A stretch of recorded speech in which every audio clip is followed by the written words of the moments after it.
নমস্কার, দেখছেন কলকাতা টিভি। আপনাদের সঙ্গে রয়েছে আমি অভিক। শুরু করছি গুড মর্নিং কলকাতা। মুখ্যমন্ত্রী মমতা বন্দ্যোপাধ্যায় তিনি গিয়েছেন লন্ডনে। বেশ কিছু কর্মসূচি রয়েছে তার আগামী 28 তারিখ পর্যন্ত, এবং সেখানে গিয়েই বাংলার ফুটবল উন্নয়নে বড় পদক্ষেপের কথা ঘোষণা করেছেন মুখ্যমন্ত্রী মমতা বন্দ্যোপাধ্যায়। এবং সেখানে গিয়েই এই কথাই তিনি বলেছেন, বাংলার ফুটবল উন্নয়নে বড় পদক্ষেপ মুখ্যমন্ত্রীর। তৃণমূল স্তরে বাংলার ফুটবলের উন্নয়নে যৌথভাবে কাজ করবে ম্যানচেস্টার সিটি এবং টেকনো ইন্ডিয়া গ্রুপ। ঐতিহাসিক চুক্তিতে উচ্ছ্বসিত মুখ্যমন্ত্রী মমতা বন্দ্যোপাধ্যায় টেকনো ইন্ডিয়ার সঙ্গে যৌথভাবে কলকাতায় ফুটবল স্কুল খুলবে man city. So I'm happy that it is our proud privilege that Manchester City Football Club, they have signed this with Shatam, Rishi and other group to start one sports school there. Really it will be very good one for the beginning.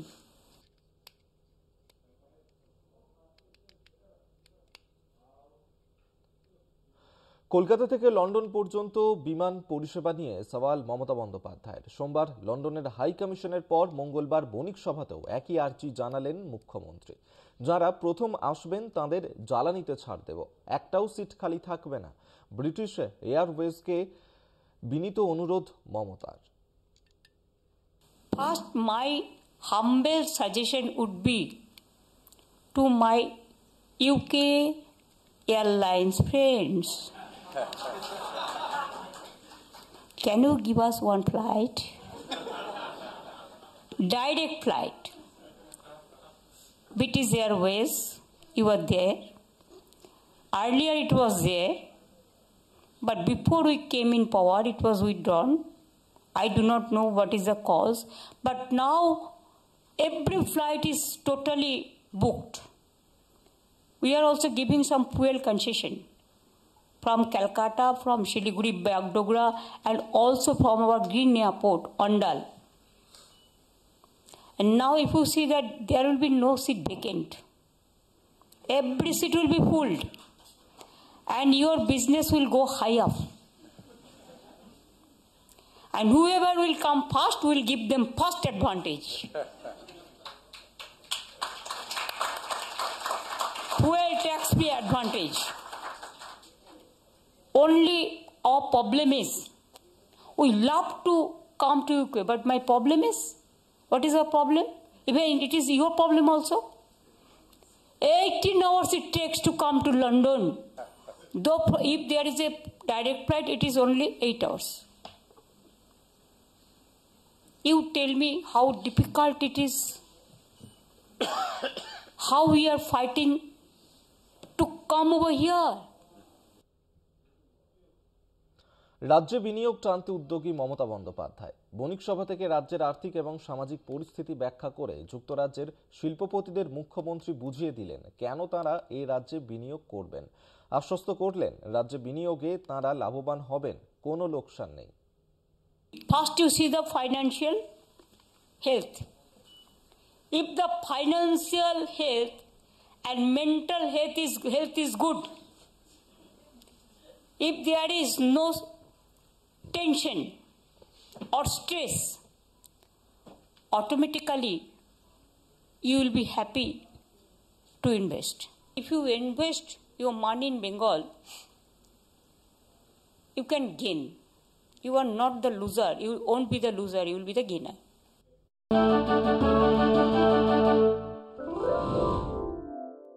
তোমার সকল ইচ্ছে আমারও হলো এখন, মুশকিল পথে আমি তো। প্রোটিন, ফাইবার আর প্রাণ শক্তিতে ভরা আমন্ড প্রতিদিন।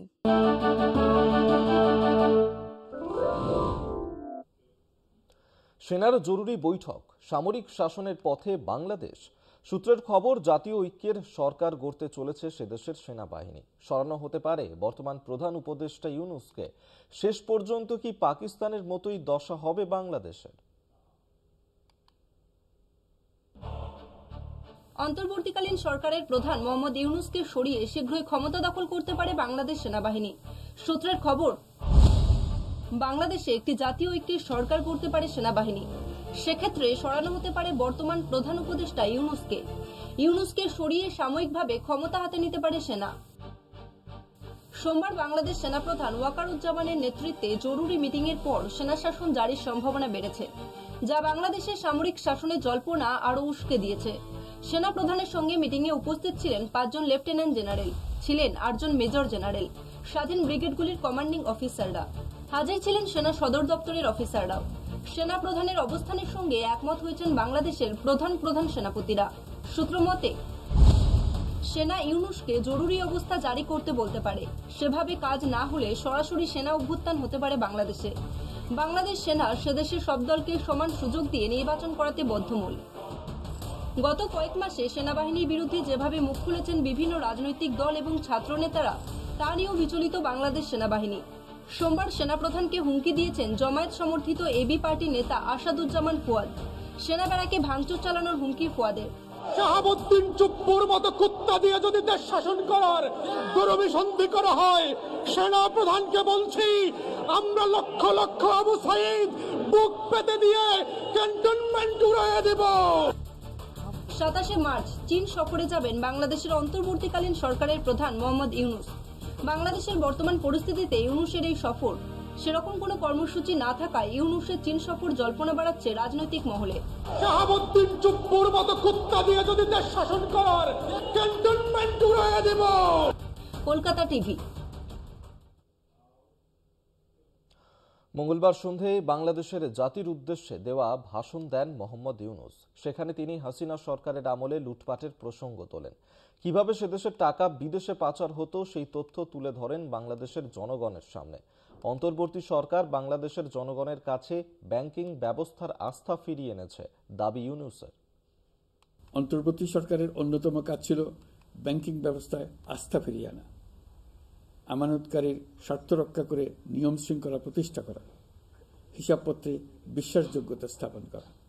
ব্যাংকিং ব্যবস্থায় আস্থা প্রতিষ্ঠা করা গেছে, এর ফলে অর্থনীতিতে শৃঙ্খলা ফিরেছে। অন্তর্বর্তী সরকারের অর্জনগুলোর মধ্যে এটা ছিল খুবই গুরুত্বপূর্ণ। গত সরকারের লুটপাটের মহোৎসবে গত 15 বছরে $234 বিলিয়ন পাচার হয়েছে। এটা আমরা জানি। কত রকমভাবে পাচার হয়েছে তাও জানার বিষয়। অভিনব এক একটা পদ্ধতি ছিল। পাচারের একটা পদ্ধতি সবাইকে হতভম্ব করে দিয়েছে। এই পাচার হয়েছে বিদেশে অধ্যয়নরত সন্তানের কাছে টাকা পাঠানোর নামে। তিনি সন্তানের লেখাপড়ার জন্য এক সেমিস্টারের অর্থাৎ 3 মাসের খরচ বাবদ অফিসিয়াল ব্যাংকিং চ্যানেলে পাঠিয়েছেন $3,33,00,000, অর্থাৎ প্রায় 400 কোটি টাকা। এপ্রিলে কানাডার নির্বাচনে নাক গলাতে পারে ভারত। ভোটের মুখে ফের চাঞ্চল্যকর দাবি সেদেশের গুপ্তচর সংস্থার। শুধু তাই নয়, সন্দেহের তালিকায় চীন, পাকিস্তান, রাশিয়া। শপথ গ্রহণের কয়েকদিনের মাথায় আগাম নির্বাচনের ঘোষণা করেন কানাডার প্রধানমন্ত্রী মার্ক কার্নে। এপ্রিল মাসে সে দেশের সাধারণ নির্বাচন। সেই নির্বাচনের আগে চাঞ্চল্যকর দাবি করল কানাডার গুপ্তচর সংস্থা কানাডিয়ান সিকিউরিটি ইন্টেলিজেন্স সার্ভিস বা CSIS।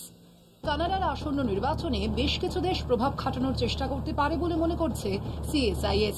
ভোটে ভারত এবং চীন নাক গলানোর চেষ্টা করতে পারে বলে তারা আশঙ্কা করছে। সংবাদ সংস্থা রয়টার্স জানিয়েছে, ভারত এবং চীন ছাড়া রাশিয়া এবং পাকিস্তানও ভোটে প্রভাব খাটাতে পারে বলে দাবি CSIS এর। বর্তমানে ভারত ও চীন উভয় দেশের সঙ্গেই কানাডার কূটনৈতিক সম্পর্কে টানাপোড়েন শুরু হয়েছে। 28 এপ্রিল কানাডায় সাধারণ নির্বাচন। বিপুল সংখ্যক ভারতীয় সেখানকার নাগরিক, এদের মধ্যে একটা বড় অংশ শিখ সম্প্রদায়ের মানুষ।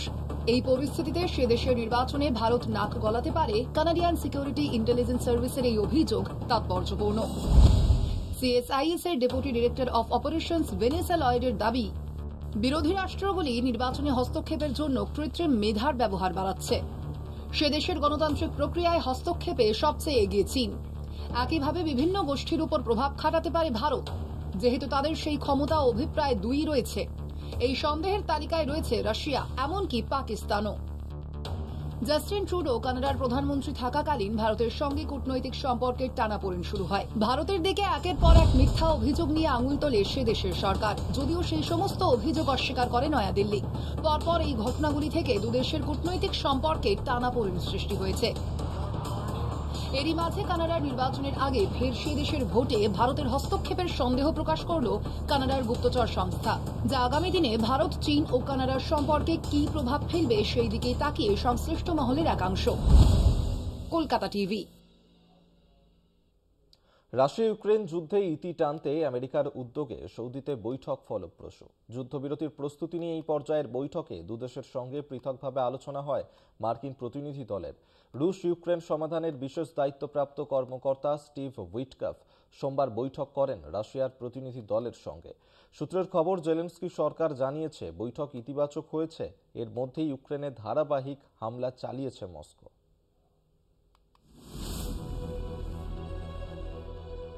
রাশিয়া ইউক্রেনের মধ্যে যুদ্ধবিরতির প্রস্তাব নিয়ে সৌদি আরবের রিয়াধে দুদেশের সঙ্গে পৃথকভাবে আলোচনা করল আমেরিকা। নয়া পর্যায়ের বৈঠক ফলপ্রসূ হয়েছে বলে জানিয়েছে জেলেনস্কি সরকার। রবিবার রাতে প্রথমে ইউক্রেনের প্রতিনিধিদের সঙ্গে বৈঠক করেন আমেরিকার বিশেষ দায়িত্বপ্রাপ্ত কর্মকর্তা স্টিভ উইটকফ। সোমবার তিনি বৈঠক করেন রুশ প্রেসিডেন্ট ভ্লাদিমির পুতিনের প্রতিনিধিদের সঙ্গে। ওয়াশিংটন জানিয়েছে অসামরিক এলাকায় অবিলম্বে হামলা বন্ধের পাশাপাশি কৃষ্ণসাগরে বাণিজ্যিক জাহাজ চলাচল ও ইউক্রেনকে শস্য রপ্তানির বিষয়ে আলোচনা হয়েছে। ইউক্রেনের প্রতিনিধি দলের নেতা রুস্তেম উমেরভ জানিয়েছেন ফলপ্রসূ ও সুনির্দিষ্ট আলোচনা হয়েছে। জ্বালানি সহ অন্যান্য বিষয় নিয়েও আলোচনা হয়েছে বলে জানান তিনি। তবে নয়া পর্যায়ের বৈঠকের মধ্যেই ইউক্রেনের রাজধানী কিয়েভে একাধিক হামলা চালায় রাশিয়া। পাল্টা জবাব দিয়েছে ইউক্রেনও। গত সপ্তাহে জেড্ডায় ত্রিপাক্ষিক বৈঠকে 30 দিনের আংশিক যুদ্ধবিরতির প্রস্তাব মেনে নেয় পুতিন সরকার। ইউক্রেন রাশিয়ার মধ্যে যুদ্ধবিরতি লাগু করতে তৎপর আমেরিকার প্রেসিডেন্ট ডোনাল্ড ট্রাম্প। সেই কারণেই ইউক্রেনের প্রেসিডেন্ট জেলেনস্কির সঙ্গে কথাও বলেছেন তিনি। এই বিষয়ে রাশিয়ায় প্রেসিডেন্ট ভ্লাদিমির পুতিনের সঙ্গেও ফোন আলাপ হয়েছে ট্রাম্পের। এরপরেই শুরু হয় নয়া পর্যায়ের বৈঠক। কলকাতা টিভি।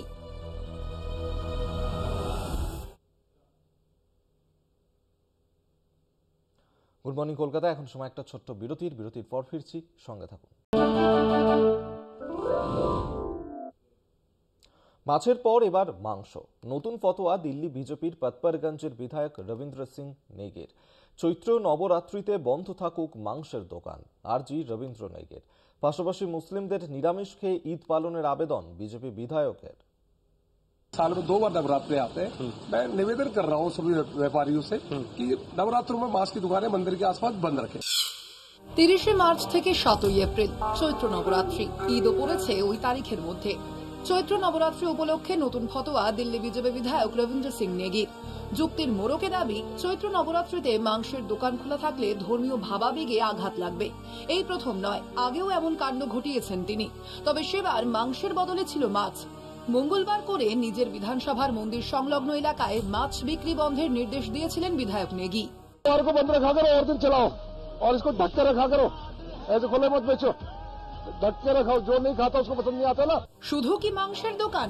এবার ঈদে মুসলিমরা মিষ্টিমুখ করে উৎসব পালন করুন, এমন উদ্ভট আর্জি জানাতে বিন্দুমাত্র দ্বিধা করলেন না বিজেপি বিধায়ক। ये जो इनका ईद का पर्व है, ये मीठी ईद है। सेवइयां खिलाइए, इसको मीठा खिलाइए। बकरा ईद के लिए अलग टाइम होता है। ভারত কোনো ধর্মীয় রাষ্ট্র নয়, ধর্মনিরপেক্ষ রাষ্ট্র বলেই সাংবিধানিক স্বীকৃতি তার। এরপরেও এমন ফতোয়া কেন? রবীন্দ্র নেগির বক্তব্য ছড়িয়ে পড়তেই বিরোধীরা যথারীতি মুখ খুলেছেন। রাজ্যের তৃণমূল নেতা জয়প্রকাশ মজুমদার বেদ, পুরাণ, মহাভারতের কথা তুলে ধরেছেন। উনি কি মহাভারত রামায়ণের কথা ভুলে গেছেন? রামচন্দ্র শিকারে গিয়ে হরিণ মেরে আনছেন, আর মা সীতাকে বলছেন, স্ত্রী সীতাকে বলছেন ভালো করে পুড়িয়ে রান্না করো। কিংবা মহাভারতের বিভিন্ন যজ্ঞে আহুতি দেওয়া হচ্ছে মোষের মাংস, ছোট বাছুর ইত্যাদি। সেইগুলো কি তারা পড়াশোনা করেননি? বিজেপি বিধায়ক একের পর এক মন্তব্য করে চলেছেন, অথচ এই বিষয়ে মুখ খুলতে দেখা যাচ্ছে না বিজেপি নেতৃত্বকে। তবে কি কেন্দ্রীয় নেতৃত্বের সমর্থন রয়েছে এমন মন্তব্যের পেছনে? বিরোধীরা বলছেন ধর্মীয় মেরুকরণের নামে ভারতবর্ষ ভাগের চেষ্টা চলছে। যে ভারতবর্ষ, সে ভারতবর্ষ ইউনিয়ন অফ স্টেটস, বিভিন্নতার মধ্যে ঐক্য, সে ভারতবর্ষের ভাবনাটাই ভুলে দিতে চায়। এসব নাগপুরের প্রোডাক্ট, এসব নাগপুরের আরএসএস এর প্রোডাক্ট। এরা ভারতবর্ষটাকে এইভাবে দেখতে চায়। যুগ যুগ ধরে ভারতের শক মোঘল হুনরা রাজত্ব করেছে। বিদেশিদের খাদ্যাভ্যাসের সঙ্গে তাল মিলিয়ে ভারতবর্ষের খাদ্য তালিকায় নিত্য নতুন পদ জুড়েছে। সংস্কৃতিগত ও ধর্মীয় বিভেদ থাকলেও রসনায় বিভেদ সৃষ্টি হয়নি কখনো, বরং ভারতবাসী তাদের পছন্দ মতো খাদ্যাভ্যাস বেছে নিয়েছে। বিগত কয়েক বছর জুড়ে সেই ধারার পরিবর্তনের চেষ্টা চলছে। ধর্মীয় বিভেদের পাশাপাশি খাদ্যাভ্যাসেও প্রাচীর টানার চেষ্টা পরিলক্ষিত হচ্ছে। এটা উন্মাদের মতো কথা বলছেন। আজকে যদি আমরা কয়েকজন বলি যে আমরা মনে করছি আমরা সংখ্যাগরিষ্ঠ, উনি কালকে থেকে একটা পাত্র নিয়ে আকাশের তলায় বসে থাকুন, তাতেও খিদে মিটে যাবে, উনি করবেন সেটা? এই ফতোয়াটার অধিকারকে কে দিয়েছে? কেন ওকে অবিলম্বে গ্রেপ্তার করা হবে না? দেশের স্বরাষ্ট্রমন্ত্রী অমিত শাহ উচিত অবিলম্বে গ্রেপ্তার করে হাজতে পুরে রাখা। হিন্দু ধর্মে বহু পুজোয় বলি আবশ্যিক। কালী পুজোয় পাঠা বলি, সরস্বতী পুজোয় ইলিশ মাছ খাওয়া এতদিনই সবই দেখে অভ্যস্ত সকলে। একটু একটু করে যেন সেই সব কিছু বদলানোর চেষ্টা চলছে। দিল্লিতে বলেছে, দিল্লিতে তার বিস্ফোরণ হয়নি, দিল্লিতে মানুষ চিন্তা করেনি এটা নিয়ে। আমরা কলকাতায় বসে এটা নিয়ে ভাবছি কেন? দুর্গাপূজার সময় আগে অষ্টমীতে মদ পাওয়া যেত না, এখনো যদিও পাওয়া যাচ্ছে, নবমীতে মদ পাওয়া যেত না, ঈদের সময় মদের ব্যবসা বন্ধ থাকতো তো তখন তো কেউ এই নিয়ে রাগ করেনি। বাঙালির খাদ্যাভ্যাসের সঙ্গে আমিষ ওতপ্রোতভাবে জড়িত। তবুও বহির্রাজ্যের বিজেপি বিধায়কের ফতোয়াকে নির্লজ্জভাবে সমর্থন করতে দেখা যাচ্ছে এই রাজ্যের কিছু বিজেপি নেতাদেরও। এখন প্রশ্ন, ভুলক্রমে বাংলায় যদি বিজেপি শাসন কায়েম হয়, তবে কি বাঙালির পাত থেকে মাছ ভাত উধাও হবে? কলকাতা টিভি।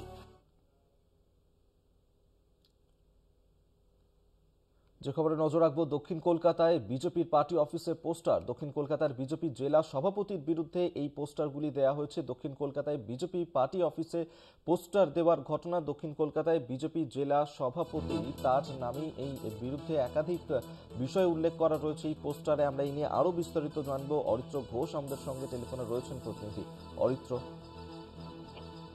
দেখো, বিজেপির অন্দরে কোন্দল কাটা অব্যাহত রয়েছে। তার কারণ বেশ কয়েকদিন আগে দক্ষিণ কলকাতার বিজেপির সভাপতিকে মারধর এবং কালিমালিপ্ত করার ঘটনা ঘটে এবং তারপরেই যে কোন্দল, সেই কোন্দল আরো তীব্রতর হয়। এই মুহূর্তে রাতের অন্ধকারে দক্ষিণ কলকাতার বিজেপি পার্টি অফিসের বাইরে বেশ কিছু পোস্টার ছিটে দেওয়া হয়েছে, যেখানে দক্ষিণ কলকাতার বিজেপি সভাপতি অনুপম ভট্টাচার্যকে নিয়ে বেশ কিছু কটূক্তিকর মন্তব্য করা হয়েছে এবং তাকে সর্বোপরি শাসক দলের দাসত্ব তিনি স্বীকার করে নিয়েছেন, এমনও বেশ কিছু কথা লেখা রয়েছে সেই পোস্টারে। সব মিলিয়ে দেখো, বিগত বেশ কয়েক সপ্তাহ ধরে শহর কলকাতাতে এই পোস্টার যুদ্ধ অব্যাহত রয়েছে। কখনো শাসক দলের পক্ষ থেকে, কখনো বিজেপির তরফ থেকে শহরের বিভিন্ন জায়গায় পোস্টার দেওয়া হচ্ছে। তবে এবার নিজেদের ঘরের মধ্যেই যে কোন্দল, সেই কোন্দল বাইরে আসতে শুরু করলো। অর্থাৎ বছর ঘুরতে বিধানসভা নির্বাচন, যেখানে বিজেপির তরফ থেকে সংগঠনের জোর এবং নেতৃত্বরা বারংবার একই কথা বলছেন, সেই জায়গায় দাঁড়িয়ে দক্ষিণ কলকাতার এই কোন্দল কাটা চরম অস্বস্তিতে ফেলতে পারে রাজ্য বিজেপিকে, এমনটাই কিন্তু মনে করা হচ্ছে গত কয়েক সপ্তাহে দক্ষিণ কলকাতার বিজেপির অন্তরের এই যে বহাল, সেই কোলাহল দেখে। ধন্যবাদ অরিত্র। তোমায়। অরিত্র ঘোষ আমাদের সঙ্গে টেলিফোনে ছিলেন প্রতিনিধি।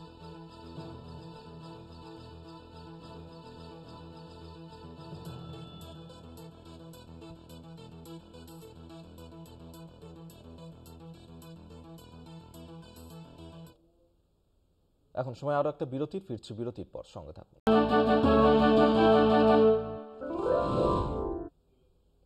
গ্র্যান্ড কুইন্স ক্লাবের উদ্যোগে ষষ্ঠ বর্ষে পড়ল grand queens global leadership award 2025। সমাজের বিভিন্ন স্তরের সামনের সারিতে থাকা মহিলাদের সম্মানিত করতে প্রত্যেক বছরের মতো এবছরও পালিত হলো অনুষ্ঠান। দেশ ও বিদেশের মোট 7টি শহরে পালিত হয় এই অনুষ্ঠান। কলকাতায় 29 জন বিভিন্ন ক্ষেত্রের স্বনামধন্য উদ্যোগপতিদের হাতে তুলে দেওয়া হলো এই সম্মান। সমাজের বিভিন্ন স্তরের সামনের সারিতে থাকা মহিলাদের দেখে যেন অনুপ্রাণিত হন সমাজের অন্যান্য মহিলারা। তারাও যেন আগামী দিনে এগিয়ে যাক সামনের সারিতে। আর এই লক্ষ্যেই উদ্যোগী হয়েছে গ্র্যান্ড কুইন্স ক্লাব। সমাজের বিভিন্ন স্তরের মহিলাদের সম্মান জ্ঞাপন করা হলো। প্রতি বছরের মতো এবছরও পালিত হলো গ্র্যান্ড কুইন্স লিডারশিপ অ্যাওয়ার্ড 2025।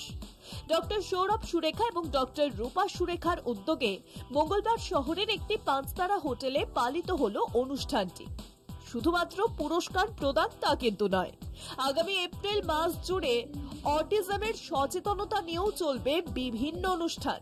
তার আগে অটিজম এক আওয়াজ শীর্ষক একটি আলোচনা সভার মাধ্যমে মানুষকে সচেতন করার উদ্যোগ নিয়েছে গ্র্যান্ড কুইন্স ক্লাব। 108 ক্যাটাগরিতে আমরা প্রতি বছর নমিনেশন ডাকি আর লোকজন নমিনেট করে নিজেদেরকে, তারপরে there is a rigorous process of the jury, তাতে শর্টলিস্ট করে ওদেরকে অ্যাওয়ার্ড দেওয়া হয়। Award is just not a commendation for their good work. Obviously, the award is also an inspiration for others to inspire, take inspiration and also get acknowledged for their work. এদিনের অনুষ্ঠানে ছিলেন বিশিষ্ট cricketer Keya Roy, Bidisha Kalita Dasgupta, DC south, city network director Suresh Sethia সহ বিশিষ্টরা। অধ্যাপিকা এবং lieutenant doctor বিভা সমাদ্দারকেও সম্মান জানানো হয়। বিভিন্ন ক্ষেত্রে যে লিডিং লেডি যারা মেন্টর্স, তাদেরকে অ্যাওয়ার্ড দেওয়ার সাথে সাথে এখানে কিছু সোশ্যাল কজকেও প্রমোট করা হচ্ছে। যেরকম অটিজম এক আওয়াজ, এটা 3rd এডিশন হচ্ছে এখানে, যেখানে অটিজমকে যে স্টিগমাটাইজ করা হচ্ছে সেইটাকে মানে সেইটা যে আমরা এটা কজের মধ্যে দিয়ে একটা প্যানেল ডিসকাশন হচ্ছে, যেখান দিয়ে আমরা এই সোশ্যাল কজটাকে সাপোর্ট করছি যে অটিজমকে স্টিগমাটাইজ করা উচিত নয়, ইটস নিড আন্ডারস্ট্যান্ডিং। সমাজের বিভিন্ন ক্ষেত্রে মহিলাদের সামনের সারিতে আনার পাশাপাশি অটিজম নিয়ে সমাজকে আরো সচেতন করার লক্ষ্যও নেওয়া হয়েছে। গ্র্যান্ড কুইন্স ক্লাবের এই উদ্যোগকে স্বাগত জানিয়েছে শহরের মহিলারা। কলকাতা টিভি।